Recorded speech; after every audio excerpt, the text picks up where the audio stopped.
January 8th, 2015. This is the Hermetic Hour. I'm your host, Poke Runyon, and tonight we present a reprise of the 1977 article in the Old Seventh Ray, number 19, by author Janine Renee, entitled Parzival and the Hermetic Grail. Now, this author researched and wrote the article at our request.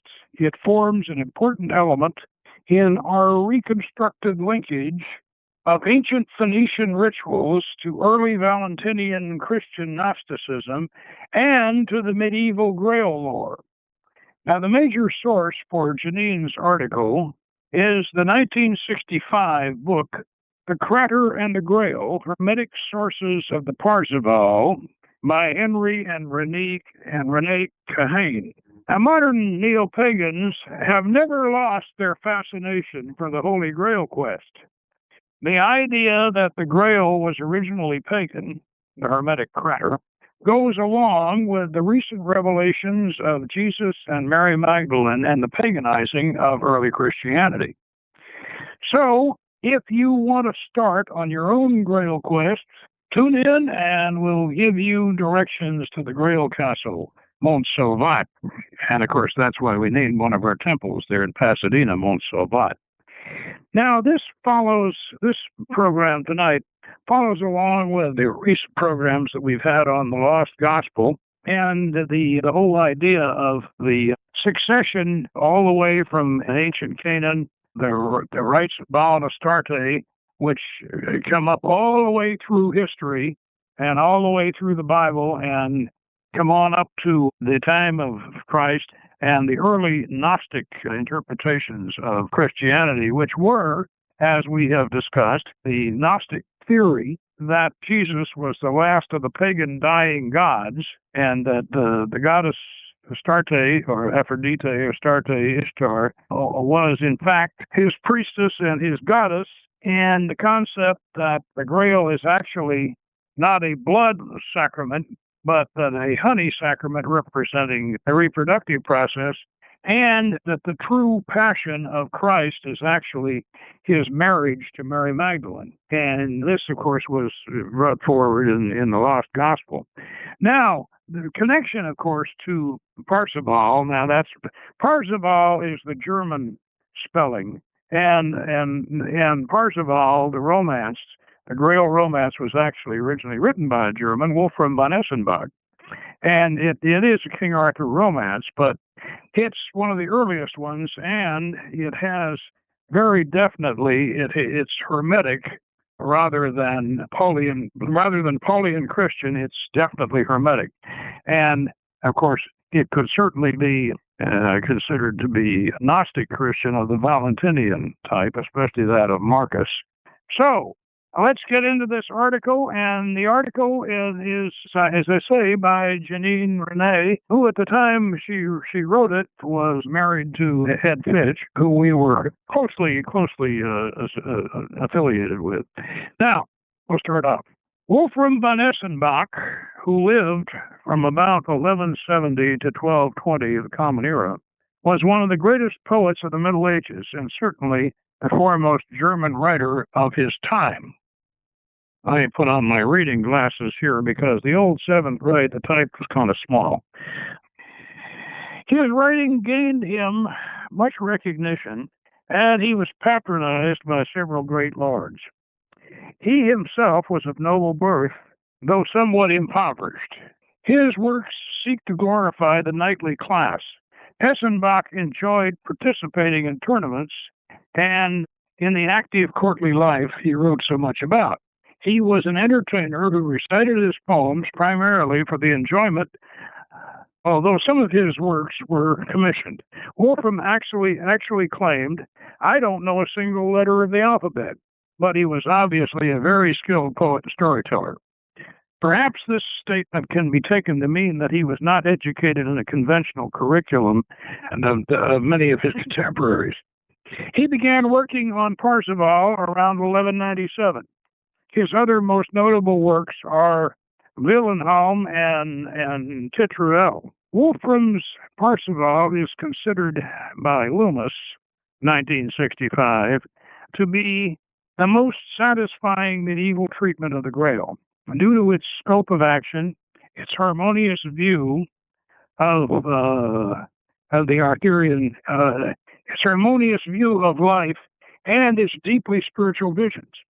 The Parzival story, in connection with the Arthurian cycle, became very popular with the poets in the Middle Ages.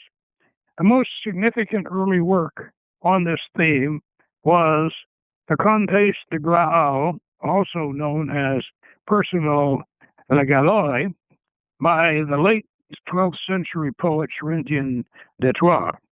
It was mainly from this well-known romance that Wolfram drew most of his basic plot line and information. Wolfram's Parzival is by no means a mere imitation of Charentian's poem, however, for he gave it new meanings and a unique treatment. Much of this he claimed to have received from another source, the highly controversial figure of Provence. According to Wolfram, the poet Coyote had a more correct version of the Parzival story than Charentian had. This veritable account Coyote was said to have read in a book he found in Toledo, written in heathen characters by a man named Flagentinus. Now, this Flagentinus, who was half pagan, half Jewish by birth, claimed that the original Grail was written in the stars. Now, there are many scholars today who feel that Coyote, the provincial poet, is a glorious invention, an imaginative hoax on the part of Wolfram, who, unlike some of the Grail writers, did not lack a sense of humor.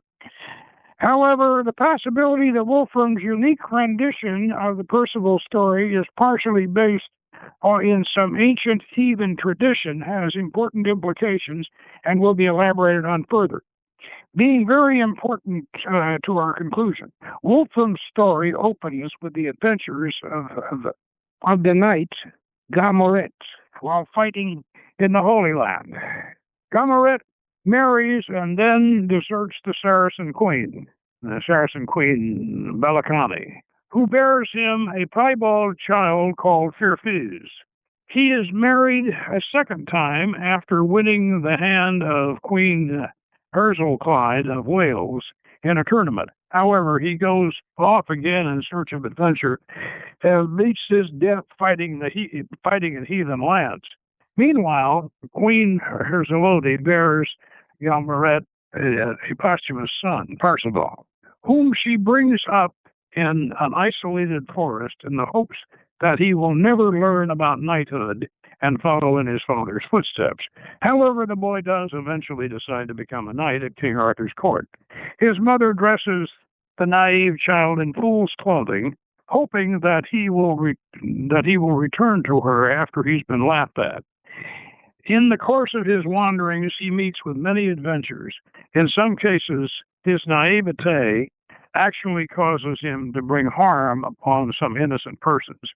He does receive some training and advice from a knight, Renamans, becoming more skilled in his practice of martial arts.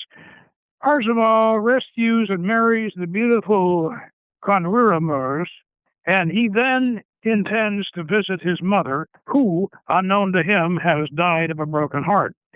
While on his journey, Parzival happens upon the Grail Castle, the Mount of Salvation, Montsalvat. This castle is presided over by King Enfortus, who suffers from a grievous, incurable wound attended by a company of 400 knights and maidens in the service of the Grail. While feasting at the Grail Castle, Parzival witnesses several marvels. First, he sees a squire rush in with a bleeding lance amidst the cries and moans of gathered company. Then there is an amazing procession of women culminating in the entrance of the Grail bearer, a beautiful virgin whose name means knowledge of joy. The Grail provides all the food and drink needed by the company. It is described by Wolfram as a very precious stone, lapis excellus. In most legends, the Grail is described as a cup or a vessel. In some traditions, it is said to have been the cup from which Christ drank at the Last Supper, and which Joseph of Arimathea caught his blood when he was on the cross. And although Wolfram does not actually describe the Grail as such a vessel, we may assume that this is the form that the precious stone takes. The Holy Grail is referred to as the perfection of the earthly paradise, which surpasses every earthly ideal. Of its virtues, Wolfram says, "Never is a man so ill, but that if he sees the Grail on any day, he is immune from death during the week that follows. And such virtue the stone gives to men that flesh and bones grow young at once. The powers of the Grail are said to be renewed every Good Friday by a dove that descends from heaven and places a mass wafer on it." Wolfram mentions that both Phlegetinus and Coyote claimed that the Grail had been left on earth by angels, who then returned to the region beyond the stars. Parzival is amazed by these wonders, but he holds himself from inquiring about their meaning because Gurnemans had once told him that to show too much curiosity in anything was considered impolite. Parzival's failure to ask any questions is very unfortunate because it happens that, had he done so, the Grail King's affliction would have been cured. The Grail Company has been waiting for many years for someone who would come to the castle and lift the enchantment by asking Infortus the meaning of the strange events shown. The next morning, Parzival wanders out into the forest, having found the castle empty, and proceeds on to the court of King Arthur. At King Arthur's court, Parzival is about to be admitted to the Round Table Fellowship because of the many valorous deeds he has performed in the past. The celebration is interrupted by Lady Kundry, a hideous sorceress who is the Grail's herald. She denounces Parzival as unworthy of knighthood because he failed to inquire into the meaning of what he saw in the Grail Castle, thus failing to alleviate King Infortus's suffering. Parzival takes these reproaches deeply to heart, and he becomes embittered with God, whom he believes has shamed and deserted him. He leaves King Arthur's hall in a state of anger and humiliation. For 5 years he travels, encountering many adventures, yet still in a state of conflict and rebellion against God, hoping that somehow he may find the Grail again and make up for his serious omission. All this time, however, Parzival does remain free from taint or falseness. At this point, Wolfram shifts much of the action of the story to Gawain, another knight of the Round Table, describing at length many of Gawain's adventures and love affairs. Gawain is described by J.G. Robertson in 1970 as a sympathetic figure who serves as a foil to the pure and unworthy Parzival. Wolfram is able to maintain a good balance between the adventure of the dissimilar heroes, although for a while Parzival is very much in the background. It happens one Good Friday that Parzival meets a pilgrim, an old knight who reproaches him for bearing arms on a holy day. Parzival begins to experience some remorse and is persuaded to visit a hermit in the forest. This hermit, Treversent, discusses with Parzival the path to repentance and explains many of the mysteries of the Grail to him. Parzival leaves Treversent with a new and optimistic outlook. He is readmitted to the Round Table and finally meets his pagan half-brother, Tirfiz. Here at court, Kundry reappears and reveals that Parzival has won the privilege to return to the Grail. He and Tirfiz journey to the Grail Castle, where they are joined by Parzival's wife, Kundwiramirs, and the twin sons that she has born him. Meanwhile, one of whom, Lohengrin, is the subject of another legend. and they come into the presence of the Grail Company, and Parzival asks the question, "What does this mean?" Whereupon Anfortis's curse is lifted. Parzival is made the new Grail King amidst great rejoicing. Thurfiz finds himself unable to see the Grail until he receives baptism, and he then marries Rapunzel de Joy, the former Grail bearer, the Princess of Joy, and returns to the Orient to convert heathendom, assuming to convert heathendom to Christianity. Lohengrin is also initiated into the Brotherhood of the Grail and later succeeds Parzival as the head of the order. Wolfram is very modern in his treatment of martial and sexual relationships, and his attitude toward love and marriage is noteworthy. Parzival, the ideal knight, is completely faithful to his wife, whereas Gawain, who symbolizes the worldly knight, has quite a series of affairs. In a time when marriages were arranged and often loveless, the tender bond between Parzival and Contreras is especially refreshing. This is masterfully described by Helen Mustard in her commentary on Parzival. At the highest level, the delicate and tender love of Parzival and Contreras, which is fully consummated, almost sanctified at the close, when their reunion is associated with Parzival's reunion with the Grail. And of course, this relates to the sacred marriage. Wolfram's enlightened approach also stands in contrast to the stark dualistic and aesthetic aspects part of earlier treatments of the personal theme. Here, the hero of the spiritual quest must be able to function in the real world. And as Mustard puts it, Parzival is urged by Treversant to continue in the practice of knighthood, even while searching for the Grail. The two worlds, the Grail world and the world of knighthood, are constantly intermingling. It is clear that Wolfram is affirming the goodness and meaningfulness of life in this world, and the Grail sphere is not set in opposition to life itself, but is simply the other side of the scales, another aspect of human existence. This very dynamic nature of the hero, whose spiritual strivings are complemented by his active and successful involvement in the affairs of real life, is brought out by the Treversant's statement to Parzival after the latter has attained kingship of the Grail. You have forced God by defiance to make his infinite Trinity grant your will. I grieve for your trials, for had it never happened that anyone could ever fight his way to the Grail, and I would gladly have dissuaded you. Now it has turned out otherwise with you. And this is Mustard and Passage, 1961. Consider the fatalistic nature of medieval Christianity. Wolfram von Essenbach's comments on free will and human greatness must have been highly revolutionary concepts.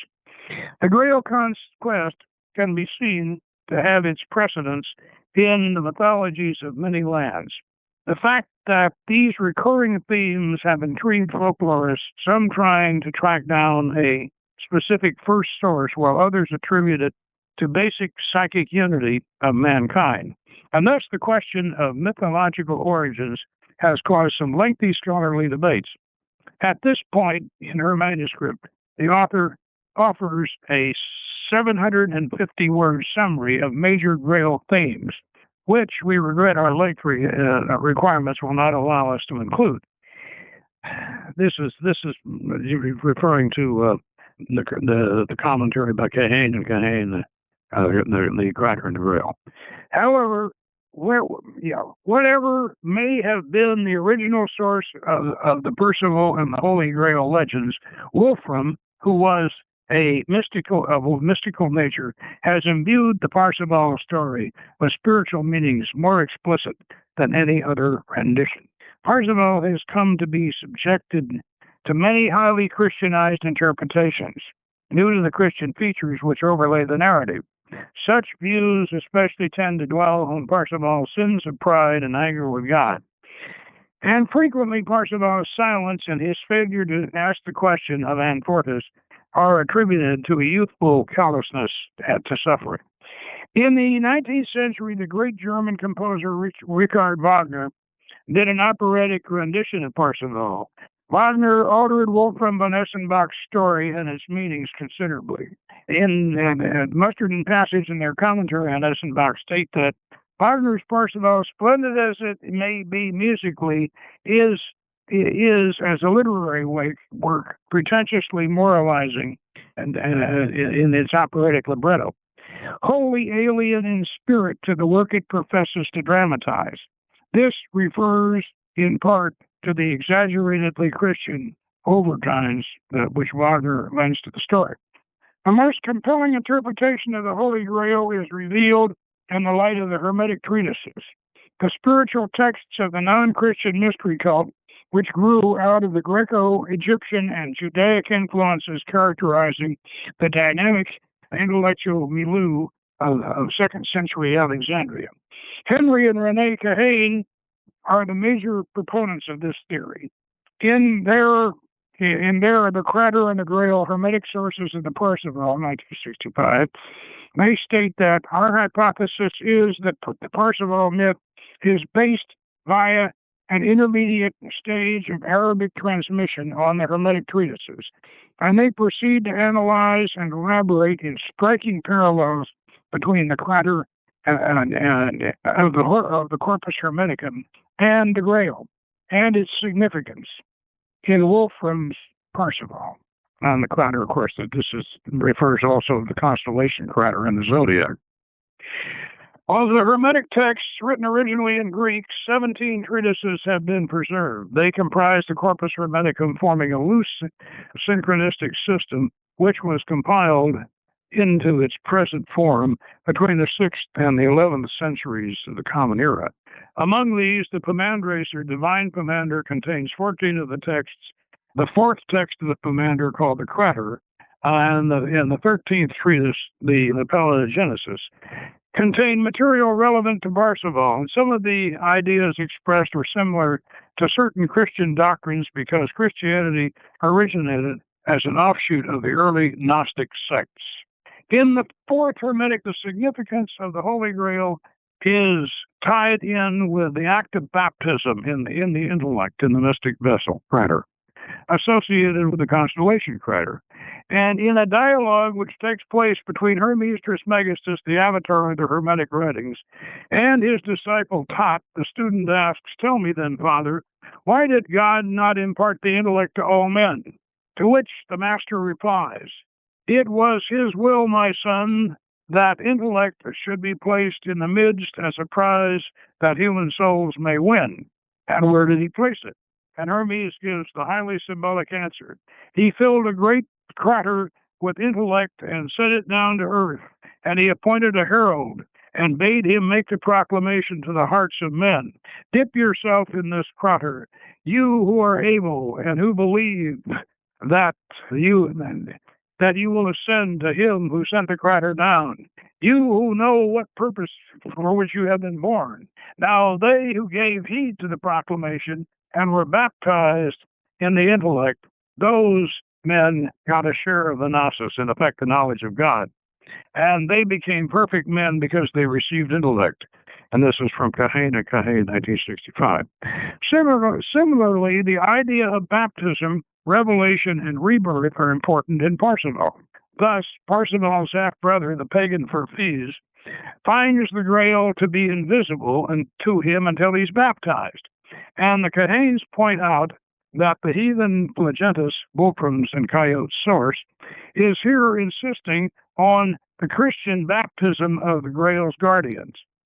It is no longer strange when baptism is understood as baptism in the Hermetic Krater. The nature of the initiatory process in the Hermetic Brotherhoods also corresponds with the Percival-Parzival story. The wandering innocent fool, here being the candidate for initiation, all candidates undergo a series of tests to win membership into the spiritual community, and accordingly, the stages of Hermetic instruction are identified. With the stages consulting constituting the journey of Wolfram's Meist.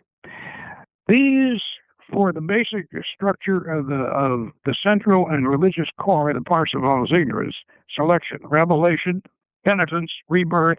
Kahane and Kahane point out many of the parallels, such as the similarities between the lives of the members of the Grail Fellowship and the Hermetic community.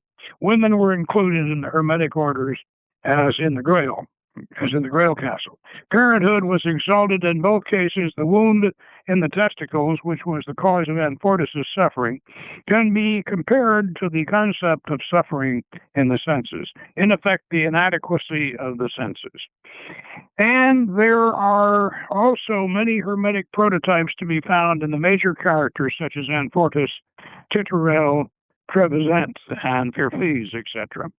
The Hermetic comparison also provides an answer to a problem posed by Arthur Edward Waite, who was critical because, quote, the Pascal dish of the Galahad quest, in effect, the other versions of the Grail legend, began on earth and was taken into heaven, but the history of the German Hallow is the converse of this.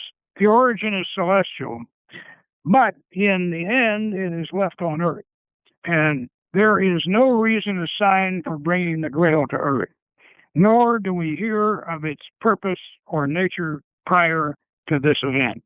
However, when the Krater is viewed as a prize of intellect placed in the midst of men that human souls may strive for it, the reason for the Grail's descent to the human world becomes readily intelligible.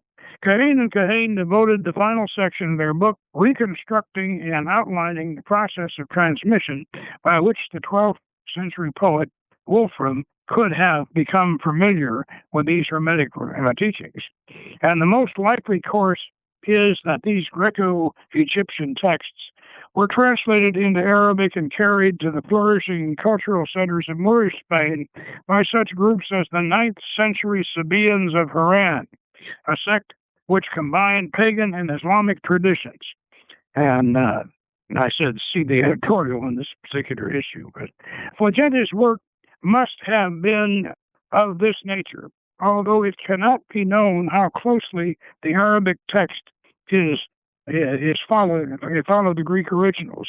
Hermetic materials became very popular among Jewish scholars in Spain, and who were devoted to a study of Arab manuscripts. The Kahanes speculate that Wolfram's source, Coyote, was probably a man known as William of Tudela, possibly a converted Jew, who had been involved in and had some familiarity with the Moorish cultural milieu.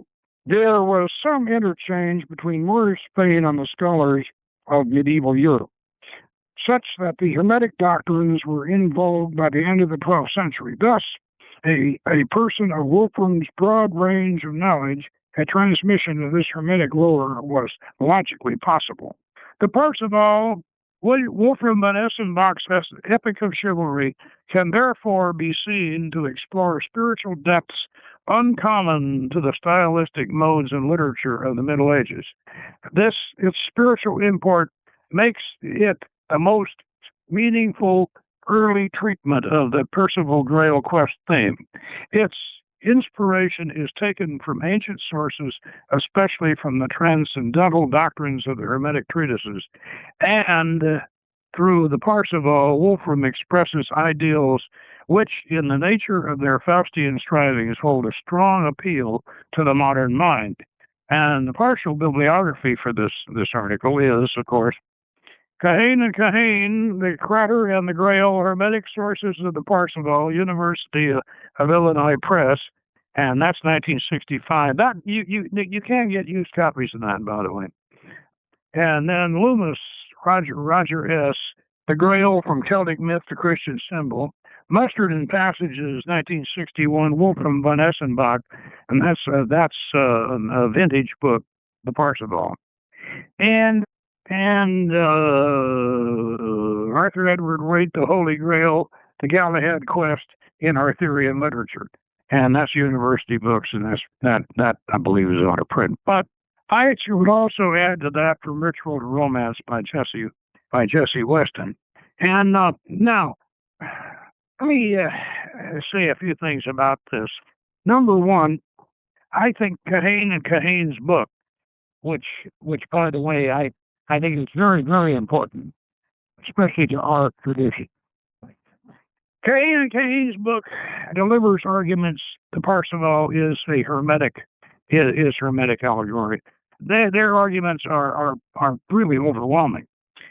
And so we can, and also too, the idea that they have that the Sabaeans brought it over. We've discussed this before, of course, on this show, and also in the Seventh Ray. Haran, over at the headwaters of the Tigris and Euphrates River, right now, it's a little bit over the Turkish border side. Haran was the last of the Star Kings, the last of the Magi and the Babylonian Magi. They were the last holdout, and they were Hermetic. The North Sabaeans of Haran were Hermetic, and they brought the whole Hermetic corpus, along with their star lore, their Babylonian star lore that they preserved, into the Arabic, the Arabic culture after the Arabic breakout in 600 A.D. These Sabaeans were exempt from forced conversion to Islam. They could do horoscopes. They could teach magic, and they did. And they were the magicians of the Arabian Nights. Now they also were professors and taught astrology and magic over in Spain and in Spanish universities. And the early Kabbalists were very much influenced by these Hermenian Sabaeans. So what we're looking at really is the Parzival, Wolfram von Essenbach, is influenced by this Hermetic Sabaean tradition. Now, I want to before we go any further, I want to mention that there is a dissenting opinion on. There is another book that is a commentary. It's a popular book, by the way. It's not as scholarly as Kahane's and Kahane's, but I think we should mention it. And it's called The Cup of Destiny: The Quest for the Grail by Trevor Ravenscroft. And he's the guy that wrote The Spear of Destiny, which you may remember. And frankly, The Cup of Destiny is more of a scholar. I have problems with the Spear of Destiny. The Spear of Destiny historically I have problems with that. But this particular book, he has this Cup of Destiny is I think more nicely done. What Ravenscroft is suggesting in the Cup of Destiny, he is taking again the Parzival primarily as his Grail romance. And he's saying that he's not going along with the Hermetic idea. He thinks that the force, the system behind the Parzival is, according to him, Manichaeanism. Now, Manichaeanism was kind of the last of the Gnostic heresies. It incorporated a lot of, actually, it was very much influenced by Hermeticism and also by Mithraism, which also, has Hermetic elements. But Manichaeanism began, over in Persia about 300 A.D., and this Persian prophet Mani, who, according to his whatever biographical information we have on him, he was raised by a scholar over there who apparently seems to have been Hermetic, and perhaps a Sabaean. But Mani took all of this and created his own religion and his own philosophy, and he hung it on Christianity, and it's kind of a Gnostic Christian, very much like Marcion. He's very, very similar to Marcion. He created this Persian version of Gnostic Christianity, which included Zoroastrian elements and was very, very solar. And whereas we tend to think that Jesus, when Jesus got transmuted into a sun god, which began to occur at a very early date, by the way. we sort of thought that was a Roman Sol Invictus kind of thing, and it may very well have been. And of course, many though also had this Sol Invictus idea that Jesus was the Son God, and and and equating him to the Hura Mazda in the Zoroastrian idea of light against darkness. So this Manichaeism was a Persian version of solaristic Gnostic Christianity, and it spread. Once it got going. By the way, we should mention that Mani also thought that he was the reincarnation not just of Jesus, but he thought he was Buddha and Zoroaster, and he even got Ganesha into into his pantheon, and Krishna, and he was going to be all things to all men. And his cult got started in Persia, and it spread into Eastern Europe, and it got all the way to France by the 4th century, and into that, and it influenced a sect, the Albigensians, the people they call the Cathars, were very much influenced by Manichaeanism. One of the things about Manichaeanism is it's completely different, however, than the earlier Gnostic Christianity of Valentinian and Marcus, which is more in the line that we think of, and also more in the line of the Hermetic tradition, is that the Manichaeans believed, along with Marcion, that Jesus was a completely supernatural being. He had no physical existence. They thought that he was entirely spiritual, had no physical. Well, this doesn't line up, of course, with other aspects of the Grail tradition, which the Hermetic tradition does. And one of the aspects of the Grail tradition that the Parzival definitely goes with is the so-called bloodline. And those of you who are familiar with Holy Blood, Holy Grail, you can't have you have to have a physical. Jesus has to have a physical nature. He has to have a physical host in order to have a bloodline, and so this Manichaean Christianity, or the Cathar Christianity, is just really it's too spiritual for that kind of thing. And yet the Cathars, there have been several books, not just Ravenscroft, several other books trying to indicate that the Cathars really were the custodians of the Grail. Well, and this is also Ravenscroft's idea that this Manichaean, later Manichaean Christianity underlies the Parzival. Well, he's got an argument, and yet at the same time, I think Kahane, their scholarship is better, and I think their evidence is better. And of course, naturally, we prefer being the Hermetic and coming all the way through from pagan roots. We prefer the Kahane idea that the Parzival is essentially Hermetic, and of course, Marcus, the last of the Valentinian Gnostic Christians that did get to southern France and the Rhone River Valley, and he, of course, was certainly Hermetic and very much following the Jesus and Mary Magdalen idea that the sacred marriage of Jesus and Mary Magdalen is the real passion of Christ, according to the Valentinian Marcus and according to the Grail, the Grail symbolism of that's refined in the Parzival. So the Parzival is very, very important in this whole tradition. It brings us all the way through, and I'd like to say too that I think Mani himself was influenced by the so-called Nicene document and the way his thing played out. The Nicene document, which we've discussed, and that's the only copy of it we have, of course, is Hippolytus's Refutation of All Heresies.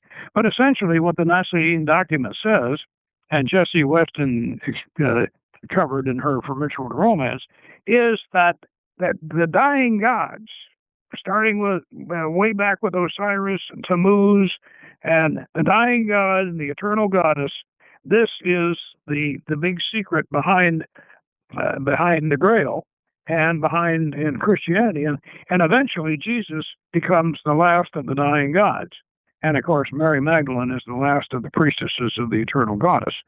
So another aspect of this that we should definitely look at is the concept of just exactly what is the secret of the Grail. Now, and what is this question that Parzival is supposed to ask Anfortas? And what ails you, Father? And our answer to that is that Anfortas says, "I'm afraid to die, my son." That's our answer to it. But the real answer to all this question, and the one that we find in most of the Grail literature, and the big secret is the king and the land are one. If the king ails, the land ails. If the land is laid waste, it means that the king is ill and is dying. And if we heal the king, we heal the land. Now, the significance of this is that the king represents everyone who quests for the Grail. The king, everybody is his own king or queen. And so if you're seeking revival and you're seeking healing, and the Grail, of course, will do that. Now, the king and the land are one. This I think, those of you who've seen Excalibur, you recall when King Arthur rides out for his last, he recovers and he rides out for his last battle. He rides, and all the flowers are blooming when they're riding through the woods, the knights, because the king is renewed and the land is prospering. And of course our Canaanite seasonal ceremonies do exactly this sort of thing, as they do. Baal is killed by the Grim Reaper moat at summer solstice, and that's calcination, and then we have a solution in the fall when the rains come, and then separation in the north, and then finally in the spring we have conjunction with the sacred marriage. And so those are the first primal operations of alchemy, and that goes right along with the idea of the king and the land are one. And so the Grail is the symbol, really, of the heavenly, of the knowledge of God and of the knowledge of the alchemy of the human spirit, the alchemy of the alchemy of nature and the human body, and so this entire Grail cycle is one that we celebrate both through its pagan origins all the way up through Christianity. And we realize when we look at all of this in this time track, and we look at all of this in this mythology, we realize that yes, Christianity's origins really go all the way back to the early vegetation gods and the early vegetation spirits. And the mystery of the Grail, of course, is the mystery that it's primarily, in a way, it's primarily sexual, because it involves procreation, it involves growth, it involves renewal, it involves and Parzival becomes the Grail king. Parzival becomes the Grail king because he comes and realizes, he asks the question, he finally realizes what this is all about. And this means that really what we're saying here, that should be obvious. Okay, you didn't ask these questions. Well, then that means, well, what are you looking for if you didn't ask the questions? You're supposed to be looking for, you want to be if you're going to be the Grail king, you better find out what you're going to be king of, and you better find out what's going on. So actually, the questions are the quest itself, and this is what's meant by this. If you don't ask the questions about what's going on here, then obviously you're not looking. You're not on a quest. So the Grail, we're all trying to find the Grail, but the Grail, of course, the real Grail is within ourselves. And I think and the Grail is in the heavens, and there is a great deal of celestial symbolism involved in going up and drinking from the Krater on the way down, and all of this symbolism can be researched in the works that we've cited through our studies. And I think, as I said, the Kahane's book, certainly will read that along with the Parzival. And if you want to look at what Ravenscroft has to say, this Cup of Destiny should be looked at, because the Manichaean, as far as I'm concerned, the Manichaeans, even though they're totally spiritual, Jesus does kind of miss the point. But they certainly had an influence, and they certainly shouldn't be forgotten. So that, I think, gives you a pretty good rundown on the Wolfram Van Essenbach's Parzival. And next week we'll look at Melchizedek and Solomon and Enoch, and we'll start tracing that whole thing in relation to the Hermetic tradition, and also in relation to our Phoenician seasonal ceremonies and our particular version of this entire track through mythological history. And let's not forget that the Hercules is certainly a form of the questing god, and we have quite a debt that we owe to Greek mythology in this regard also. So until next week, take care, be well, and good magic.